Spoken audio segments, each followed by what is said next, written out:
Well, good afternoon, everyone. Welcome to the Rutgers Jewish Film Festival. Today, we have the pleasure of speaking with the director of Persian Lessons, Vadim Perelman, and thank you so much for joining us. It's actually evening for you, so we're delighted that you're here today. Let me just give a little background. Vadim is a Ukrainian-born Canadian-American film director. He made his feature film directorial debut in 2003 with the film House of Sand and Fog, which was nominated for 3 Academy Awards and also marked his first screenplay credit. He has also directed 2 additional feature films, The Life Before Her Eyes and By Me, as well as numerous, meaning many, music videos, television commercials, television series as well, many of which have received critical acclaim. We are so really delighted that you're with us here today, Vadim, and I want to say to the audience that he has requested that we try something a bit different today with our audience participation. So our general style, for those of you who have been with us before, is to moderate the questions through the chat and through the moderator. But today we're going to give you the chance, the audience, to ask your questions yourselves live here on camera and as part of this webinar. So if you have a question throughout the program, I'm going to start with a couple because you know me, I'm going to start us off. But if you have a question, please put it in the chat and we will then know to call on you, and you will be changed into a, have your picture show up here on the screen as well. And you'll be able to ask your question live. I can't really even see you to know that you get that. So hopefully people understand that. Put your question in the chat. If you don't want to be live and you'd rather have me ask your question for you, just say, I don't want to be on camera when you put it in the chat. But otherwise, we'll call on you and let you ask your question yourself. Okay, so just to get us started, Vadim, could you tell us, how did you get involved with this project? It's a departure from your other films and your other subjects that you've been involved with. Yes, you know, I've always been fascinated by the theme, and it's always been quite close to me. You know, into my family, my mother was born in a cattle car, on the floor of a cattle car, escaping the Nazis. Oh, wow. You know, from Kiev. And if you know your history a little bit of the Holocaust, one of the most horrific massacre of the Jews. In 2 days, they killed over, I think, 100,000 people in Babi Yar in Kiev. They shot them. And, you know, my family, both my grandfathers were at the front, and so they weren't involved in this. And my grandmother, Riva Rubinstein, was 9 months pregnant with my mother and had a 5-year-old, my mother's older brother, and they were escaping. You know, they were lucky enough to get on that train. People that didn't get on that train, of course, perished. Every Jew in Kiev did. And so the topic has been, I wouldn't have existed, you know, my kids wouldn't have existed. And I think many people, you know, that were lucky enough to survive, even by such, you know, passive means as escaping, were also, you know, I think blessed to be able to carry on their names, as you've seen in the film. And so, you know, I got a script. I got the script. It was written in Russian. It was very much inspired by a short story by German writer, East German writer, who wrote it in 1952. His name is Wolfgang Kohlhause. And he, you know, he wrote a very short 10-page story about a Jewish boy, youth, escaping death by making up a language. And in that case, it was Farsi as well in the short story, but it didn't have the connection to the names, and so that's something that we invented. And of course, the final scene, making it all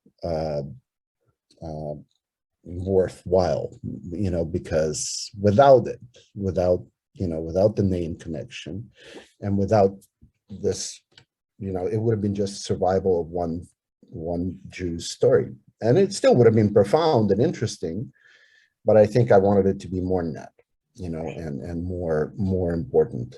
And so in a way, by his survival and his cleverness and his Yiddische Kopf, inventiveness, he built a monument to all the people that have perished. Great. Yeah, no, fascinating. I mean, the ending scene, I remember saying to myself, oh, there's the point. Yeah. And right. It's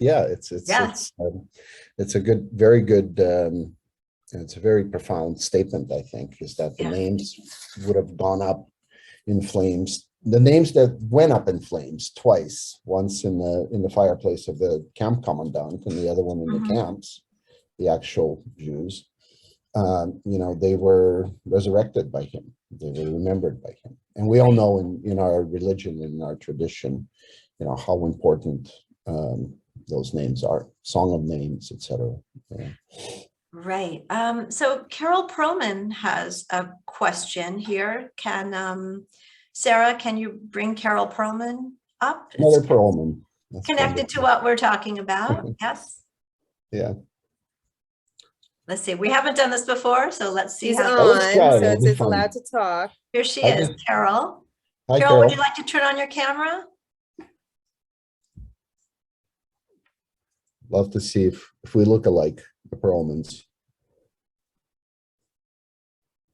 Carol, are you there?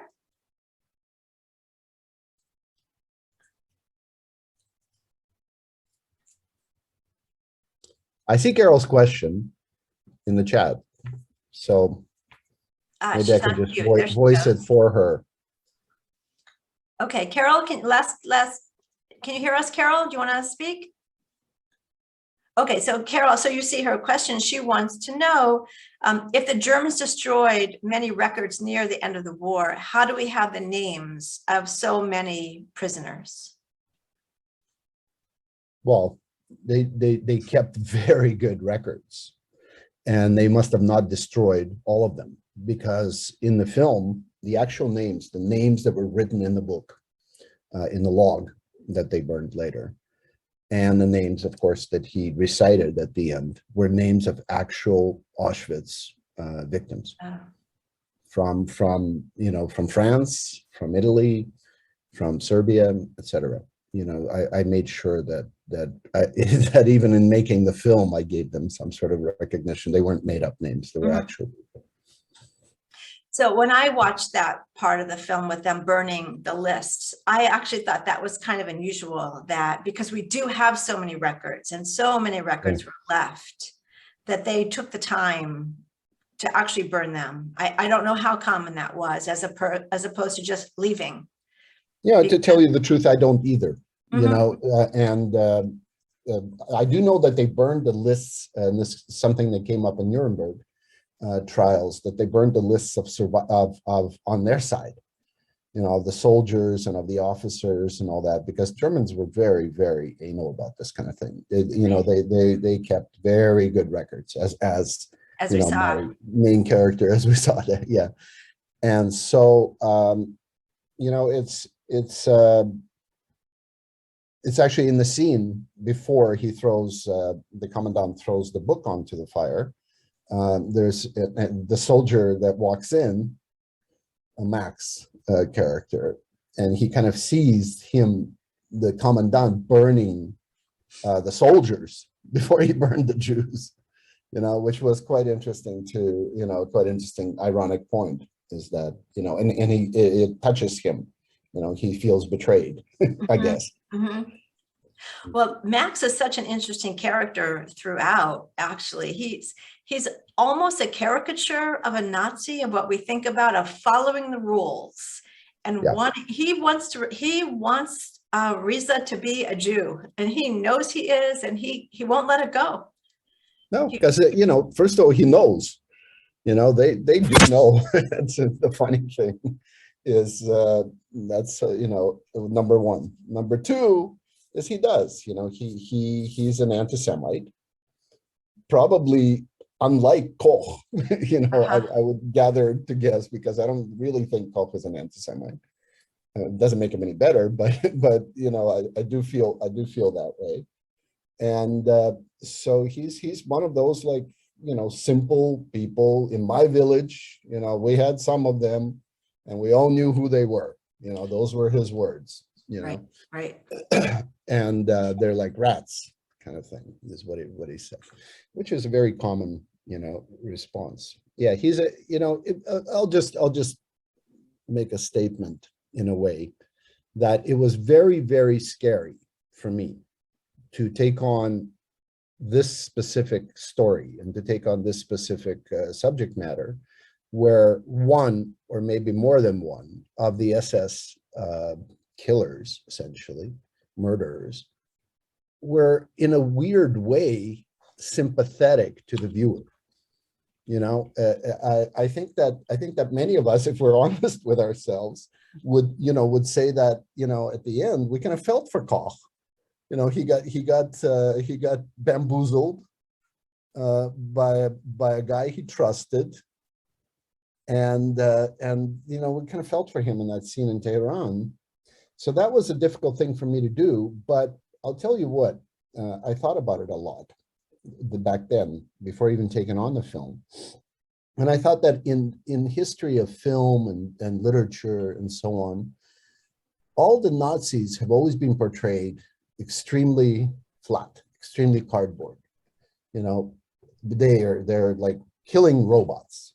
They bark out orders, they hit Jews, they shoot them, they kill them, they're heartless, they're completely devoid of any human depth and qualities. Even in great films like Schindler's List and Pianist and all that. At most, he has a little nosebleed or something like that, or he's an alcoholic, and that kind of, makes him a little bit human. And here I thought that I would do the Hannah Arendt thing and show them as people, just in a weird way, kind of like us, that have the past, have their mothers, memories of their mothers, have jealousies and office politics, and because that all existed. It's not something that can be discounted, which in a way made what they do much more horrific, I think. Absolutely. Yeah, because you don't portray them as monsters. You portray them as monsters can be excused. It's like an invasion of the robots or something like that, where they're killing humans. You go, oh, they're robots. Well, what can you do, right? They're programmed to kill humans, and here it's humans killing humans, and it kind of makes you think, not only from the victim point of view, the viewer, but also from that point of view, not excusing them in any way, but really feeling, boy, what would I do, given that situation? What would I do? Would I join the party? Would I not join the party? Would I volunteer for the elite corps of the SS or not? Or would I want to be promoted? It's all the things that I wanted to bring up, those kinds of feelings and thoughts. And I've always thought of the outskirts of Auschwitz, where there were all these living quarters, separate little houses for the high-ranking officers of the SS. And they lived there with their families because they couldn't be away from Hans and Jana for that long, children and so on. They would bring them from Berlin or from wherever. And in the morning they woke up and they put on those Hugo Boss uniforms, and the wife would come up just like in all our lives and brush the dust off their shoulder and say, okay, have a great day at work, honey. And what time are you going to be home for dinner? And he said, well, we have a train coming in today, so I might be a bit late. and just the thought of that to me was, it's very easy to say and necessary to say that they were absolutely wrong, but what would we do? It's one of those things that I wanted to bring up. So. Well, it's so interesting, when Klaus talks about when he decided to join, and he talks about it. I was walking down the street. Yeah. I saw the brown shirts. They were laughing and having a good time, and I thought I'd join them. People join cults like that. He needed something. He thought, hey, look at these guys. I want a part of this. Part of this team. He hasn't read Mein Kampf. He hasn't been indoctrinated at all. He just thought it'd be cool. Mm-hmm. And then he continued doing it. That's when he realized what that whole thing was all about. Right. Well, but he was just the cook. So, as he said, I'm the cook. And Eichmann was just a train scheduler. Right. He scheduled those trains. Adolf Eichmann, I don't know if you know who he is, the one who was caught in Argentina and, brought to Israel and tried and executed, rightfully so. And, his thing was, my goal was that, there weren't too many people arriving at the same time, in Treblinka and in Auschwitz, that the train would come in, they would process, as he called it. And then the next train would come in and they would already be processed and the gas chambers would be cleaned up. And, it's mind-boggling, that these people actually justified it to themselves, their job. Yeah. All right. Let's see if we can get Jacqueline, who has a question. How much research did you have to do to make the story follow some accuracy? Well, thank you. I've always been absolutely fascinated. In my home, there's maybe 2 shelves of Holocaust books. So I didn't need to do specific research for it. I knew the general I read a lot about it before even attempting to make this film. But I did some research on transit camps in particular that were and how they worked and what they were doing there and how long they kept them there and how they processed them. It's actually, those transit camps were made by Eichmann so that they would hold them there until they're ready to go, to the death camps. And this one was kind of modeled after, Stutthof, which was in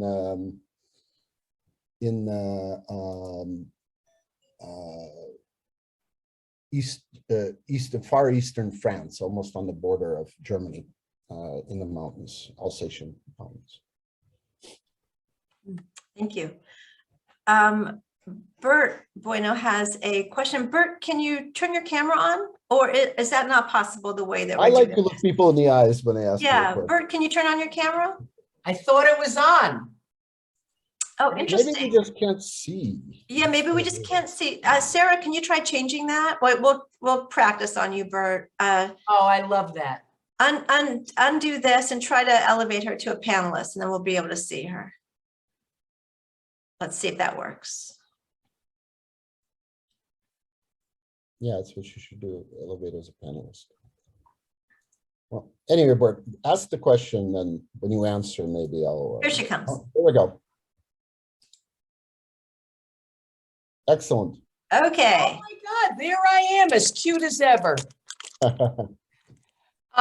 So a couple of things, in the film, Love It Was Not, they also portrayed the Nazi with a little bit of humanity.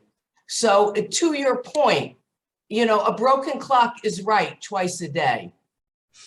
But back to your film, I have seen many, many, many, many, many films about the Holocaust. I've read many books. I've gone to many lectures. Nothing touched me as profoundly as this film did. Nothing.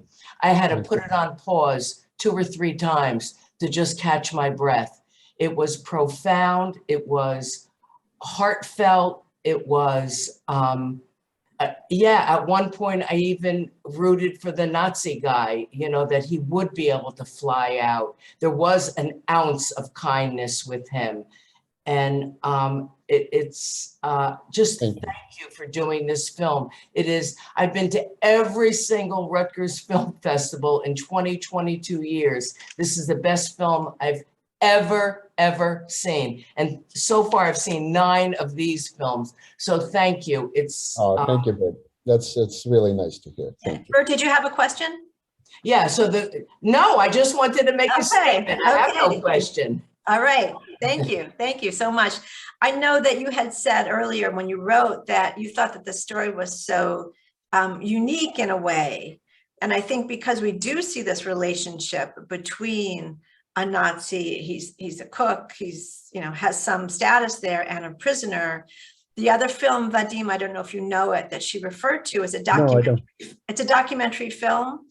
It's just out this year called Love It Was Not. And it's about Oh, yeah. It was actually, we were at the same festival together. In, okay. in Romania, I think it was. Mm-hmm. So there we also have a relationship, different kind of relationship, of course, Right.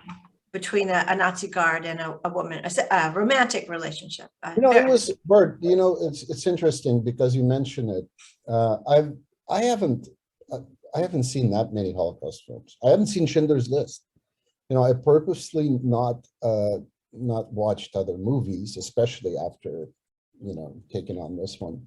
I didn't want to repeat myself, and I didn't want to, you know, and so for me, it was where do I put this film? Because, you know, as a director and partial screenwriter, you can modulate the humor. You can modulate the amount of lightness. You know, it's almost like a conductor to an orchestra. The notes are the same, but you can play it funnier, or you can play it a little more serious, or you can play it a little more deadpan, as a thriller, as a drama. I mean, there's many choices there. And so I didn't want it to be a farce, for sure.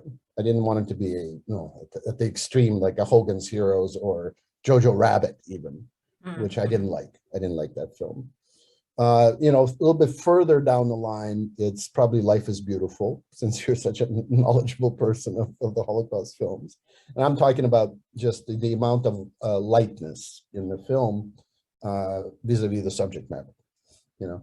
And then somewhere in the middle, I would say, is mine, somewhere, you know, which switches from light to heavy to light to heavy to light to heavy.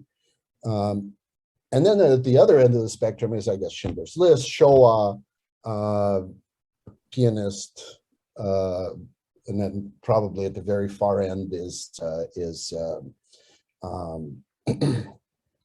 Son of Saul, I would guess, you know, right? And so that was a conscious choice. I'm not going to be so righteous as to say that, you know, lighthearted, humorous films should not be made on the subject of Holocaust, because I think they also have a place. As long as they're talking about the Holocaust, I think the more we can talk about it, the better, you know. But you know, it was great. This story, a story like this, where the Jewish guy was creative and unstoppable and so courageous and brave, and it's funny you saw it that way. Yeah, it's like such a unique way to tell the story. And the other thing that I appreciated was the film is not loaded with a lot of authentic Holocaust scenes. The typical.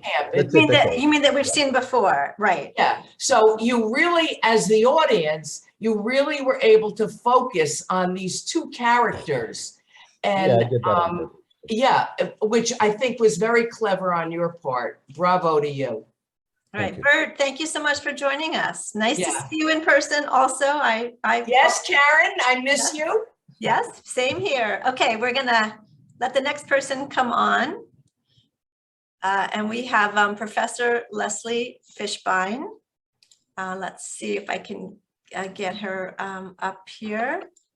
I see. Hi, Leslie. You have to unmute. Ask to unmute.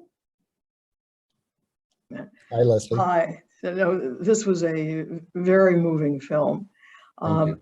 My question is, to what degree, if any, did Persian Lessons describe Nazism in terms of fraught masculinity and the ways in which those who served Hitler and the SS needed to conform to rigid gender norms, whether or not those norms conform to their own personal inclinations?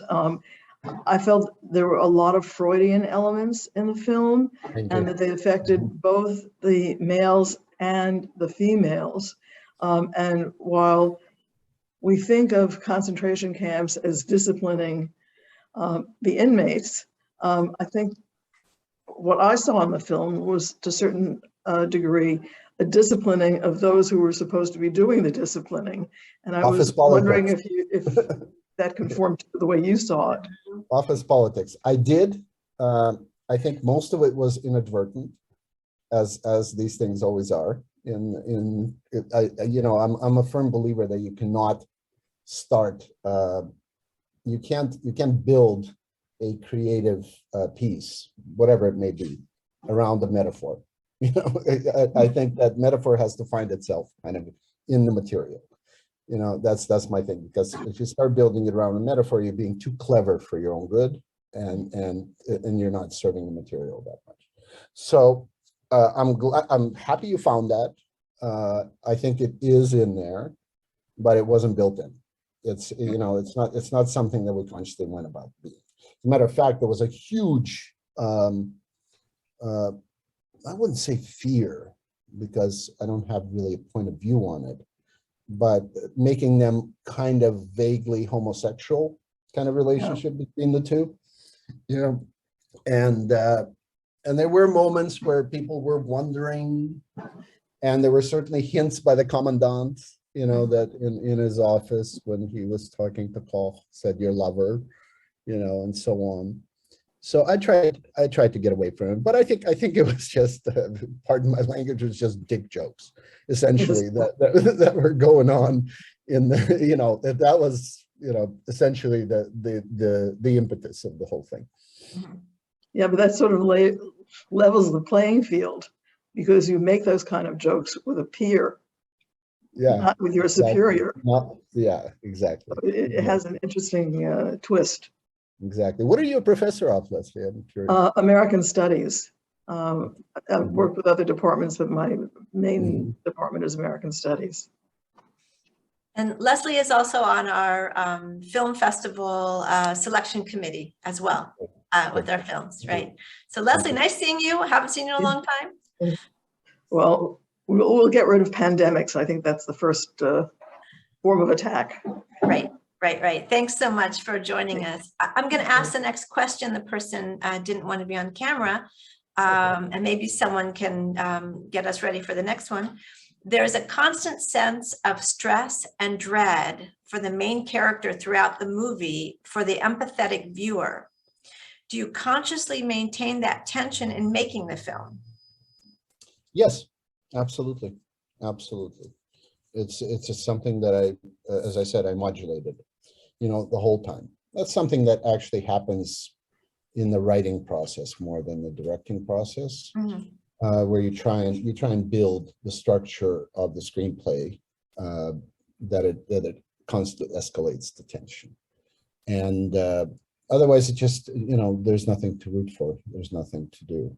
Matter of fact, there are a few things that I regret. I regret going off to on these little offshoots, but it's always I'm talking about the stories of Max and his and Elsa, and that whole love triangle that's going on between the two women, SS women, and Max.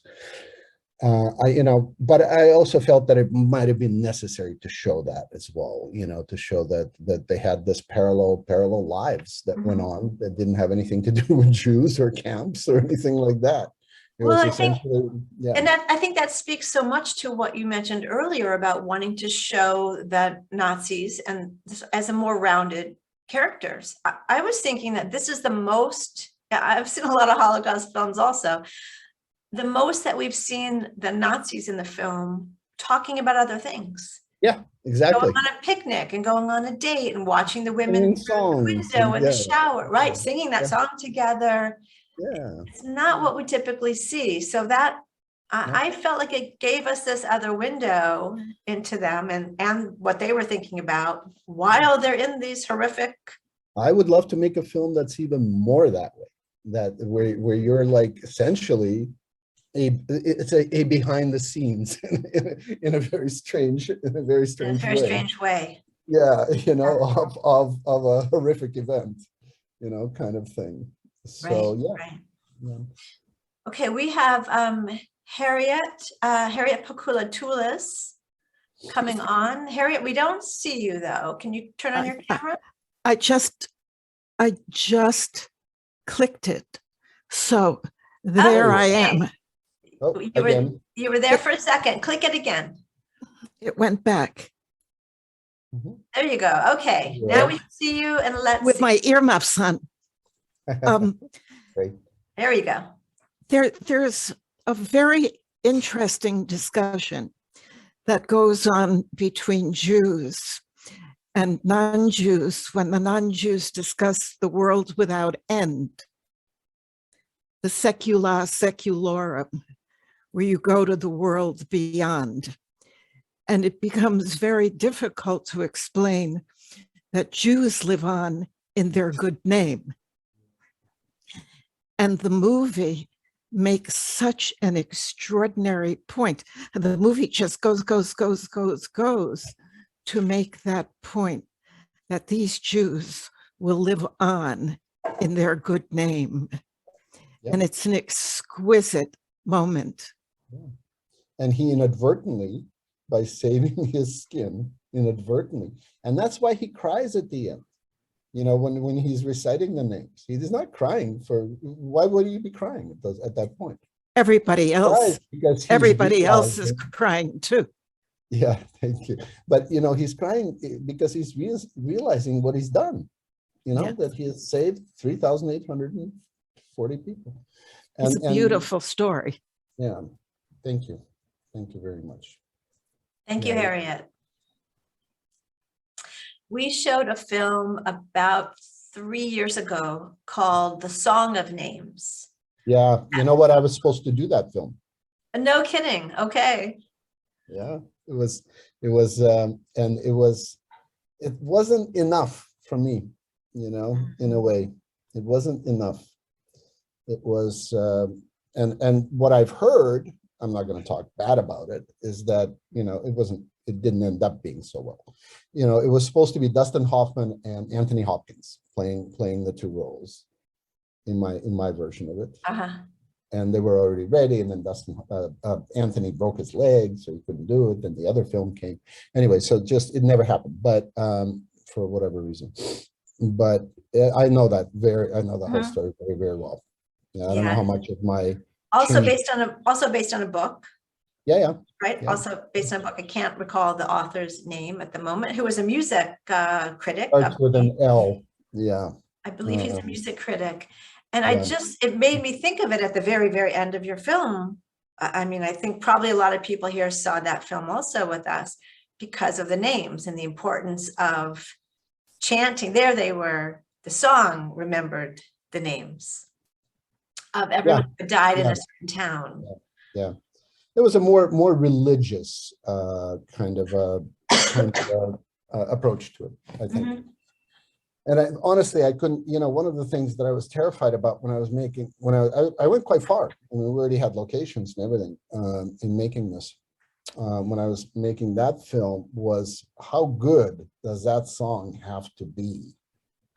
Who's going to write that song, and how good, I think it's always going to fall short of the way it was written. Well, that's fascinating. The song is so fabulous that it inspires everybody. Because the whole premise of the film is on that song. So yeah. Exactly. But who's going to write that? I don't think there's a composer alive that can write that song. And so essentially, I'm glad I didn't get to do it. Plus, I got to do my own song in that recitation of names.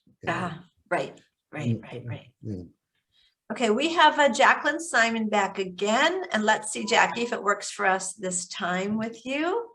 Oh, actually, you know what? I just clicked the wrong button. I'm so sorry. Sarah, you'll have to bring her back again. Norman Lebrecht. That's right. Thank you for telling me Oh, that. thank you. Thank you. That must be Frankie Bush, Mark and Frankie Bush. Yep. Norman Lebrecht. Mhm. And I met him actually in London. Yeah. I'm sorry, we lost Jacqueline. Is she coming back? Okay, while we're waiting for her, there was another question here about the Farsi and about the invented Farsi in the film. Where did that come from? I know you. Oh, that was, I'm sorry. Well, I know you based it on a short story where. No, there was no language there. There was, That was just Farsi, but then how did you get all these words? I came to the linguist, a professor of linguistics at Moscow State University, which is the biggest, most prestigious university probably in the world. You know, I don't think he was like a full professor, maybe some sort of I don't know, the term is for not a full professor, but anyway, so I came to him and I said, I need a language. And here's the script, here's the words that I for sure need. This language needs to be made from these names, and gave him a stack of actual Holocaust victims names. I said, first names are usually, thankfully, it should be first names, just to make it easier, parts of first names. And I said, I wanted it to sound Eastern, you know, with the ch and the h, you know, and that's it. And I want it to be poetic and flow, and I want it to be grammatically correct. To this day, I have a 600 word dictionary of this language, and everybody on the set spoke it. It was kind of very interesting when we filmed. Well, some of it, you know, they knew the words. Right. And yeah, it was created a language, and it was such an incredible boon to him. Imagine a person that studies languages and dead languages his whole life, and here he gets to invent one. I thought it was pretty cool. Yeah, very cool. Very cool. And you know, the idea that Risa, even when he was hurt and when he was so injured after the rock quarry scenes, and he's talking in Persian. Was one, yeah. Mm-hmm. How did you think about that? Tell us a little bit more about that. And that scene was the scene in the hospital, not the scene in the barrack, but the scene in the yes, afterwards, right. Yeah. No, but he also spoke in the barrack, and that's what brought him and put him in the hospital. That's what brought Koch there. It was funny, everything makes sense, you know, because that soldier who beat him half to death, you know, in the quarry, you know, he brought Koch there just to get the remaining 8 cans of meat that he owed him, because he only gave him 2. That's right. And so everything was, you know, it's funny how I portrayed, you know, people as people, you know. Mm-hmm. And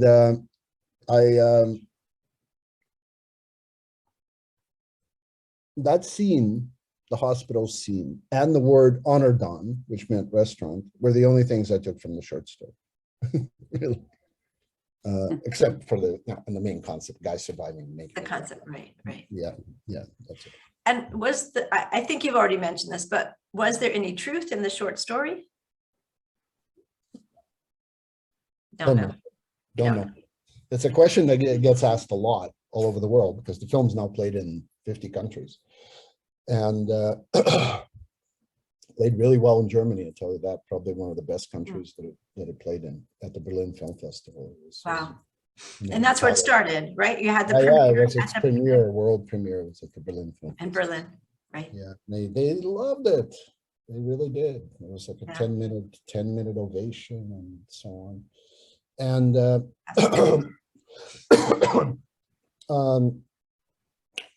what was I talking about? How true it is. How true it is. How true it is. You know what? I've done the Google searches. I haven't found anything. So, but there has been so many incredible stories of survival, you know, probably even more incredible than this, that who knows, you know, I think.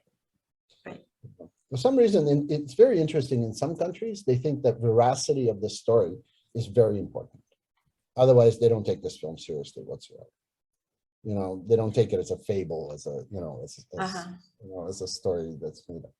Funny. Some people, not just countries, but some, you know, Well, often it's people, well, interesting. you made it up. Well, that then it, you know, that's all invalid then. So, you know. Right. Well, you know, it's an interesting debate amongst Holocaust educators in terms of using fiction, using documentary, using, you know, real stories. And I can see that that's what it relates to. And so many people asked me and said, oh, ask him, make sure you ask him, you know, what part of this is true and what of this is made up and what's based on reality. What part of it is true is that, you know, many, many, many Jews survived by their braveness, by their inventiveness, by their talents, sometimes too, and they survived because of their spirit, essentially, or their cleverness, Or luck. Luck. or plays luck, a big or part luck. in it. They said, you know, they fell off the truck as it was going to Yeah. the, you know, to the ravine. You know, who knows? Yeah, absolute luck. And so why not tell a story that's you know, kind of more, it's not a specific story, but more universal, Mhm. you know, of survival by being clever. You know, it's interesting. I never thought of him as, I always thought of him as a little liar. You know, I always thought of him as a little trickster. You know, I didn't think of him as this incredible, maybe even a petty thief. I didn't think he was a rabbi's son whatsoever. I thought he made all that up. You know, I mean, the way he was dressed, and you know, it's just he was kind of a Charlie Chaplin kind of a, you know, character. But you also made him, Vagabond. Mhm. but you also show him as so brilliant, right? With a photographic memory. Well, we're all pretty smart, Yeah. generally. I don't know if I could remember all these invented words with no pencil to Well, write he them had the down. words, he had the names. Yeah. You know, and he couldn't have without the names. I don't Well, he think. had a code. He invented the code. Yeah, exactly. to go The along. mnemonics, Right, that's what it's Right. called. Okay, we've got Jackie here waiting. So Jackie, let's I just bring, wanted to know about the locations, how you filmed it, because it seemed very realistic. Yeah. Jackie, we filmed it in Belarus, in the country of Oh. Belarus. And there's a city there which used to be a major Jewish center until they all got eliminated, called Bobruisk, you know, which is in many, many Jewish works of fiction and historical novels and so on. There was a ghetto in Bobruisk and so on, but that didn't matter at all because what we're doing is portraying Northeast France in Belarus. The nature was pretty much same, you know, pine trees, etc. But I found this actually on Google Earth. I found this place, which now technology is helping us not to drive places. You know, I found this, you know, open-ended rectangular building that was 5 stories that you saw, the big one, and it was completely empty and gutted. And then I did some research and I found out what it was, and it used to be a NKVD jail, and then it used to be a Gestapo headquarters when the Germans, because it was behind the battle lines, and then it ended up being again a KGB jail, and then it ended up being some sort of army barracks and so on. And so the place had this really, really, really nasty vibe in it. All the windows were busted out. There were no floors, rats running around, you know, we started. And so I said, I like that. I love the imposing. I love that smokestack that just sat there for whatever reason, it wasn't working. And we built in the middle of it, we built the kitchen, we built all the exteriors as sets, you know, and the Koch's office. But the barrack was up in that building, in the main building. Yeah, and we built that, put in a floor and put the bunks. How long does it take to do something like that? Well, it was a rush schedule and we didn't have a big budget. So about 2 months of solid 2 months. construction, like around the clock. Yeah. But it was essentially important to every find that building you spot. saw. Yeah, every building that you saw, you know, was built. Well, it seemed very authentic. Thank you. Great. Although the sign above the gates was from Buchenwald, I believe. Right. Oh, okay. Yeah, it's Thank kind you, of, again, Jacqueline. you know, I'm taking things and making a composite, shall we say. Composite. Thank you. Right.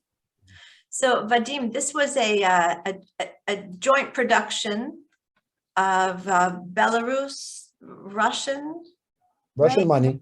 Yeah, Russian money. Okay. money, private Russian money of non-Jews, funny enough. Interesting. Yeah, they just wanted to work with me. They were very inspired by the story. It wasn't a big budget. It was, I believe, $3.5 million, which is insanely low Small, right. for a period movie, you know, of that scope. And so it helped that we shot in Belarus, where it's inexpensive to shoot. Mhm. And yeah, and Germany put in a little money, again, private, you know, it was a producers. I think they put in like 600,000 and so on. I don't think I mentioned that you're in Moscow now. I don't think I mentioned that to the audience yet. Would you told me the other day, but would you tell us what's the reason, what brought you to Moscow? I have suddenly become a very important Jew, which is very interesting to me. Well, I'm saying it facetiously, but I'm getting a prize in the Kremlin from the Jewish communities of Russia, because I guess the film was partially Russian, for contributions to the arts. Mhm. From the main rabbi is giving me this. So this is the chief rabbi of Russia? Yeah. Chief Yeah. rabbi of Russia in the Kremlin.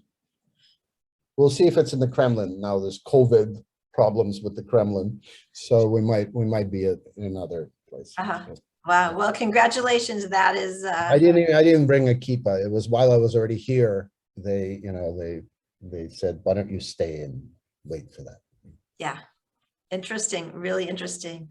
I was More going to ask questions? you. Yeah, I see a question. We'll go to that. I'll come back to mine. So Tamar, can we get Tamar Brill? Because this question actually brings up a whole nother interesting part of the film about why Risa makes this decision to help these two brothers. Can you? Sarah, can you bring Tamar? Yeah, she's up. She's coming. Here she comes. Takes a couple seconds. Okay. Hello, Hello, Tamar. I'm sorry, I just went off. Now I think I'm back. I think I'm coming back. And now I'm trying to Sure. find my question, but basically, We have your question. okay. Oh, great. All right. So I found this very compelling because I felt that he was really being tortured internally by, even though he was saving his own life and he was being Getting- successful at doing it, you know, always at his own at great risk to himself, to his safety. But I also felt that he was really, he just didn't feel that this was right on some level. So I think Tamar, every survivor, I don't know if you know any of them. yeah, I know. I mean, I certainly they have have, a terrible, terrible survivor guilt. absolutely. They really do. They don't like to talk about it. They don't like to be approached about Right. it. Certainly don't like to be celebrated for it. Yes, yes. And Right. so, yeah, and who knows why? I mean, that's probably for the psychologists to find out. Yeah. But you know, yeah, he was tormented by that. Right, and I think you did a beautiful job of so gently and delicately handling that issue, and that whole conversation that he has with Koch, in which he basically speaks to Koch as sort of his almost his interrogator. You know, he's putting it all on the line at that point. Yeah, he has decided that he doesn't care what happens to him, that he's willing to go where, you know, with his fellow He's Jews. reached the point where he wants to save one person at least, Yeah. other than himself. Yes. And so that's what he does. And he failed. I mean, no, he doesn't fail. He actually He does doesn't save. fail. We never see the fate of this person, but you know, Right. they assume that he's saved.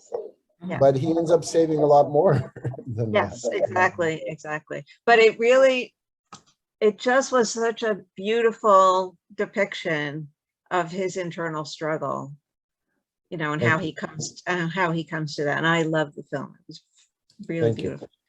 Thank Thank you. Thank you so much, Tamar. Yeah, it was such a turn in the film that he suddenly decided to help the two brothers, the two Italian brothers, if everyone remembers. Yeah, it took a whole different direction. He felt guilty. He felt guilty. He felt guilty that he was partially responsible for the death of the Italian older brother, also, and for this innocent British prisoner. Pilot. The pilot, yeah. Pilot, right. Yeah. Yeah, the Persian pilot. Okay, we have got Stanley and Donna. I think it's actually, we have Stanley's name, but I think Donna is asking the question, it looks like. Let me see if we can get them a little bit bigger here. Okay. Hi, Stanley and Donna. Greetings. Hello. Hi, Karen. So I was very conscious that the music in the background of the whole film added so much to the scariness and to the suspense and the feeling that the film conveyed. So I just want to ask the question, how did you pick the music or the musicians, and how did you direct them so that it would come out this way? Well, the music was composed by Yevgeny and Sasha Galperin. They're of Russian descent. They live in Paris. They've lived in Paris since the 90s. Young guys, Jewish, and Jewish immigrants to France in the 90s. And they, you know, it's in their soul, I think, you know, I didn't want, what I didn't want is I didn't want a schmaltzy score. I really, you know, that was one of the things. And I didn't want the classical violins and and I saved that all for that one thing over the credits. I don't know if you stayed through the credits where the single violin played, the klezmer violin. And you know, but otherwise I wanted it exactly what you said. You know, I wanted it to be the ratcheting up of the tension, you know, with the music. And I also wanted the counterpoint of it being strangely modern, the music. Mm-hmm. I didn't want it to be classical. I wanted it to be quite modern and staccato and you know, and innovative in a way, as a counterpoint to the historical story.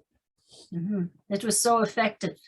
Thank you. The final music was the final violin piece was played by their father, their elderly father, who's also obviously a musician, who died before the film was finished even. Oh.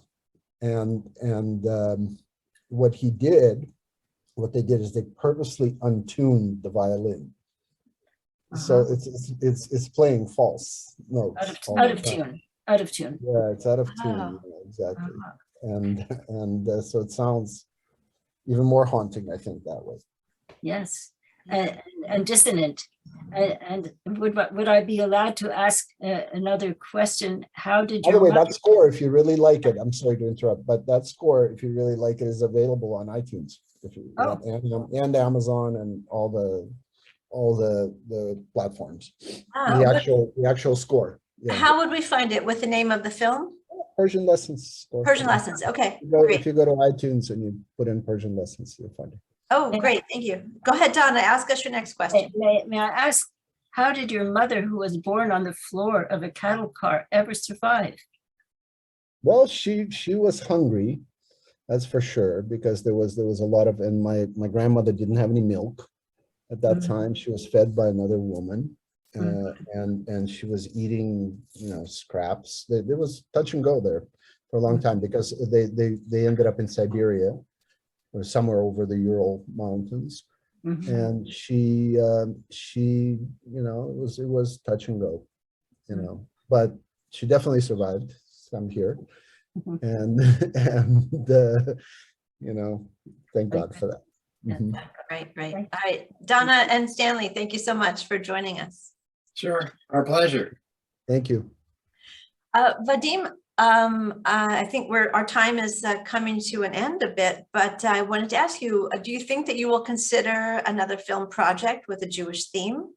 Or maybe you're already thinking about it already? I will consider absolutely with the Jewish theme, but more so I will consider another Holocaust project. I don't think I'm finished yet of telling those stories. You know, I think there's the more the better, and I still have a lot more to say, you know, on that subject matter. Well, we look forward to that. Thank you. I know that COVID really interrupted the distribution of this film. You mentioned it opened at the Berlin Film Festival in 2020. Yeah, and it started playing. It started playing in Germany. Had a great run in Germany, a huge hit in the theaters, and then of course was interrupted by the pandemic. And now they might bring it back. Oh, back in Germany. Yeah, it played in Spain. In Spain, it was #2 movie, Wow. which was strange. But then the lucky thing was that it was accepted by the government censors in China. And in China, it played on 19,000 screens. No kidding. Wow. Which is, you know. And it has was, Chinese subtitles? Of course. Yeah, Chinese subtitles, yeah. Yeah, of course. Yeah, or dubbed. I don't even know. I didn't see the cut. But it was, you know, there's like websites in Hong Kong and stuff, and they made little dolls of the two characters as the Chinese do, you know, of the little Nazi and the little Jew. Wow. Of Klaus and the Persian. And Reza, yeah. Reza. Yeah, I have somewhere I found on Instagram or something like that, these little dolls, keychains, I think that's what they were. You know, yeah, it's weird. It's strange what people do with these films, because it's not. I suppose that's a form of flattery, but it's but it's not Spider-Man. You know, it's like a little creepy. Yeah. House of Sand and Fog, my first film, which was certainly not a merchandise inducing film. You know, was I saw somewhere on the internet somebody wrapped a car with the poster of the movie. Wow. Wrapped some Honda. This was a while ago. You know how they do they wrap the car in the vinyl instead of the paint. And so there was a House Sand and Fog with the face of Jennifer Connelly on the hood. You know, it's bizarre. So anyway, that's where we're at. Okay, and what about opening in New York? It is going to happen, but I actually sent my distributors, which are Cohen Media in the States, you know, confirmation. But so far they told me that there's going to be a New York premiere and a Miami premiere and possibly a theatrical run, even though the world has already seen it. I mean, we came back in the world. It played New Zealand, it played Israel, Spain. I mean, it was everywhere as a art film, you know. Right. Except for China and Spain. China and Spain, they were blockbusters for some reason. Yeah. So interesting how people respond. Well, we'll look forward to the New York release. We're very close to New York City. Thank you. Actually, and a lot of our audience maybe I'll see you guys there if it happens. Well, let us know if you're coming. If you're coming for the release, please let us know, and we'll also help promote it. Of course. Thank you. Yeah, you're welcome. All right. Well, thank you very much for joining us. We really appreciate it. Thank you to the audience. Tell your friends to watch Persian Lessons. It's playing in the Rutgers Film Festival virtual cinema for the rest of this week. And then we will look for it in theaters in January. All right. Thanks, everyone. Have a great day. Thank you, everybody. Thanks for watching.